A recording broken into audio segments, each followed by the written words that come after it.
Alright, so this game deserves some love. Now, it got a bit overshadowed by the Magnus versus Abbasov game. Really tactical, exciting game. I covered that one if you want to check it out at the end. This one here was Praggnanandhaa with the black pieces, underrated against Fabiano Caruana with white in the other semi-final of the Chess World Cup. And this game features some insane defensive resources. Such a great game. Let's check this one out. So we get e4, e5 from Prague, and we head down this Italian game, excuse me, game with bishop to c4. Now Prague develops his bishop, same as Fabi. We get c3. These are fairly standard opening moves, but here's a slightly interesting moment, if you can say that in the Italian, on move 5. Prague goes a6. Now there are tons of different ways to play, right? You know, the pawn can come to a5, or you start with d6, or you start with castles. But after this one of a6, Fabi now goes for bishop to g5. Not bishop b3 or castles, which are big moves from this position. This one here puts the test to Prague in this pin line, and Prague actually destroyed Arjun the other day. So Fabi's obviously got something planned. You know, Prague had the black pieces. Now he starts with h6, kicking this bishop back, but interestingly, excuse me, sorry, clear my throat. He never goes g5 in this game, which we so often see. The position takes on a really different character. So d6 played, knight b to d2 from Fabi. This bishop drops back, really standard prophylactic move, anticipating d4 or b4. Now we see castles and queen e7 from Prague, preparing to develop the bishop to e6 and challenge this one. And at the moment, we're following a game of Wesley So against Magnus Carlsen 2021. So this is big theory. b4 from Fabi. He now sets up the classic bathtub formation. That bishop's chilling in the bath, soap and bubbles, right? Now we get bishop e6, challenging that one. Don't want to let it get too cushy. And now a4 from Fabi, taking yet more space. b5 could be on the cards, but Prague isn't scared just yet. He castles the king.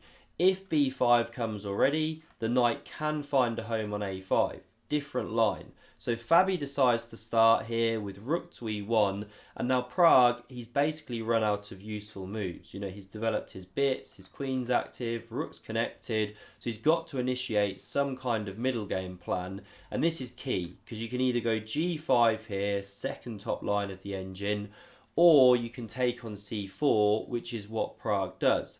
And after the knight recaptures, he now goes queen e6. What's that one about? You know, very nudgy move. Well, as I've indicated there, it gives the knight a square on e7, and it also starts the pressure here. Plus, of course, breaks this pin.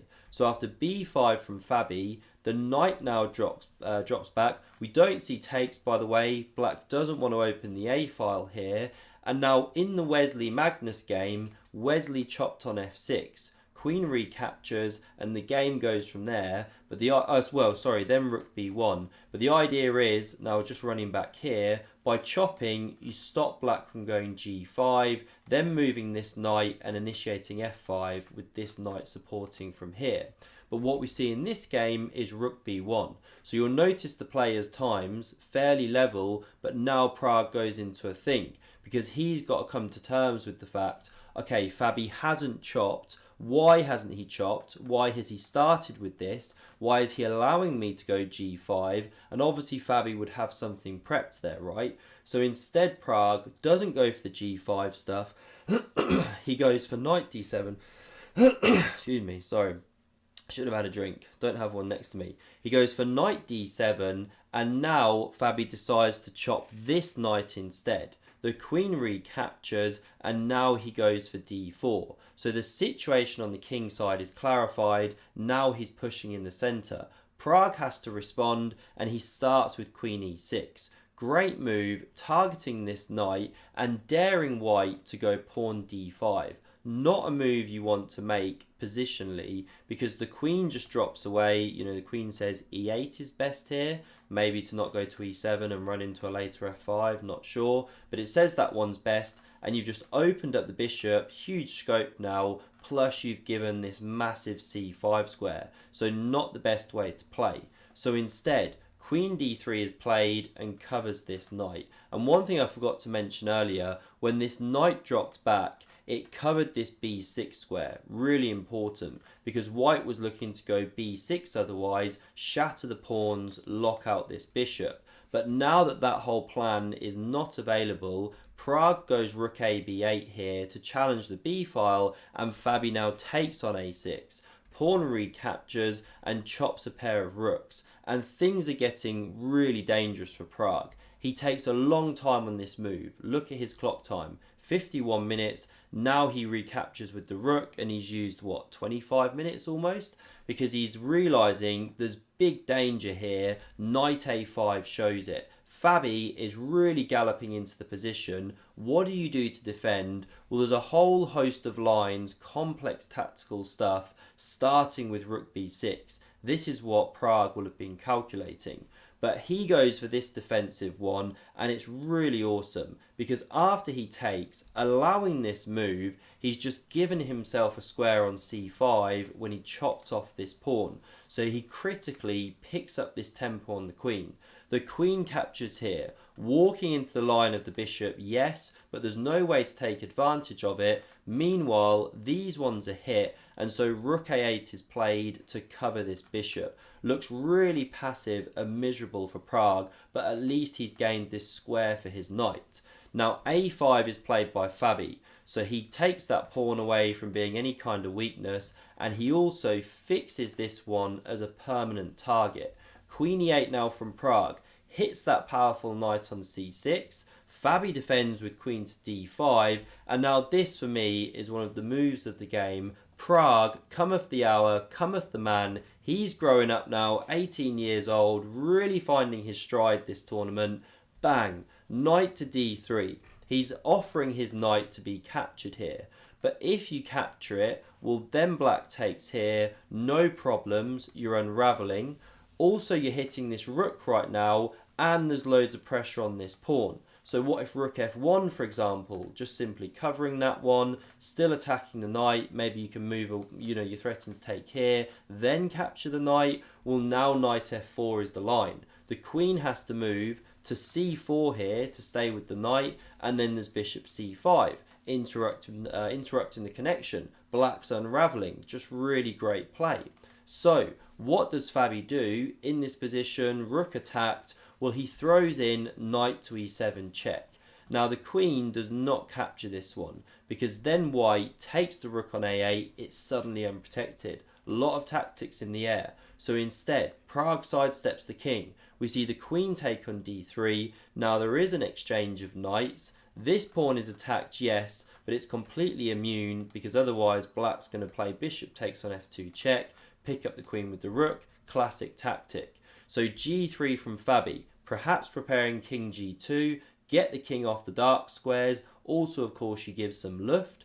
Now we see bishop c5. What an amazing outpost for that bishop. The rook now defends the pawn. I mean, it was still technically defended through the tactic anyway.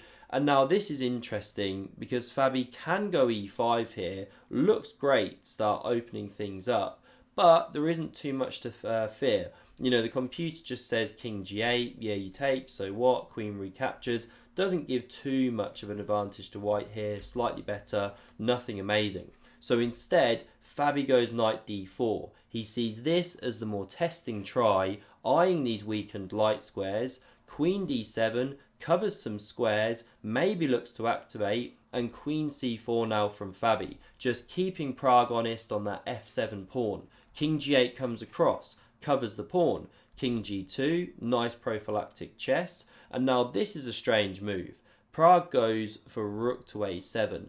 I mean, he obviously sees that as a slight improvement of the rook. He's got to stay on the a file, covering the pawn from this queen. This is the miserable thing. But here, okay, he covers this one. Maybe he's got ideas of c6 at the right moment, swinging the rook. But Fabi pounces now with rook b1, taking the open line and looking to infiltrate. And look at the clock times now. Pragg is down to about 3 minutes, and he's still got 8 moves to make to time control, move 40, where they get more time. So queen e8 covers the back rank, also counterattacks the e4 pawn. So queen d5 played, covers it, there's no c6 because the knight covers here, and that's why Pragg now chops off that knight, split-second decisions, does connect these pawns in an ominous manner, but he takes away that knight, pressuring the square, and now he'd love to go c6 because if takes here on e4, good for black, but the problem with c6 is actually white can find a square on f5.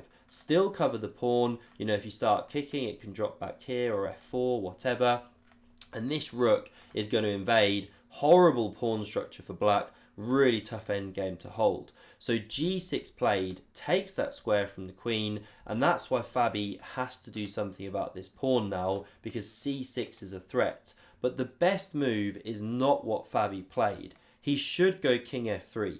Tough move to find. It's better than f3 because you don't open the second rank, and by putting the king here, covering the pawn, now if c6, will you take here, you're completely winning. So with no c6 available, what does black do? There are no easy moves. The rook is dead. This queen is kind of holding things together, struggling to move. Say king g7, pawn h4, queen c4. There's all these small kind of improving moves white can play, squeeze the position. This would have been tough on time pressure. But Fabi, he goes pawn e5, but this clarifies the pawn structure and allows queen a8. The queen is skewered to the king, it drops back, but the queens are coming off the board. This is the point. Now on the last couple of moves, you can see the rook invade, but look at the pawn endgame we now go into. Pragg running the c-pawn to decoy the rook. It does pick up the a-pawn because the rook left, Pragg had to go active, but now he comes back, he picks up the outside passer, we've got a 4-on-3 technical draw, but work to be done yet, because Fabi is going to press. So watch how he pushes on with the kingside pawns, and this is a notable moment. If you trade the rooks, you're dead lost. Just to show you one sample line, kings come in, but white has so many waiting moves here with the extra pawns that you're always going to force this kind of opposition position where the black king has to give ground, pawns going through. That's just one sample line. So you cannot change the rooks. It slides back. Now we see these pawns start liquidating down, and this is instructive. So we get to this position here, Fabi's got the extra pawn, but Pragg now comes down behind to start checking the king. Now watch Fabi's technique. He does not push this pawn onto the 6th rank. I'm not an expert on rook and pawn endgames, right? But I know that once this pawn pushes, it's a lot harder for the king to find cover from checks. So to start with, the king comes in front of the pawn, Pragg stays behind, and now there's a position here. Yeah, so Fabi goes with his rook here. What if he'd gone king d6 to start running the pawn? Check, king e7. Well, now as black, you cannot just hang around behind the pawn.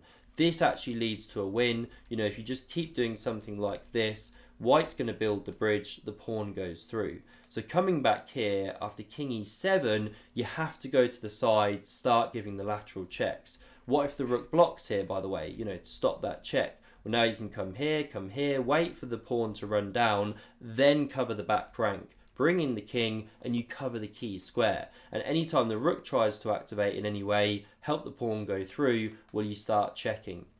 Kind of deep stuff, right? But this is one of the key principles. So now the rook stays behind. Fabi, he's kind of moving around. He knows he can't make progress here. He's running around with the rook. And where do we get to? So somewhere around here, Fabi offers the rook exchange. We reach this endgame, dead draw. In case you don't know this one, if the pawn advances, well, the king steps back. You've got to step back. If you come to either side, you give your opponent the opposition. That's game over. Pawn goes through. So what you do here is step. Whose move is it? Okay, Fabi stepped away. If e6, you step back. This is then a draw, you get stalemated, or you have to step away and lose the pawn.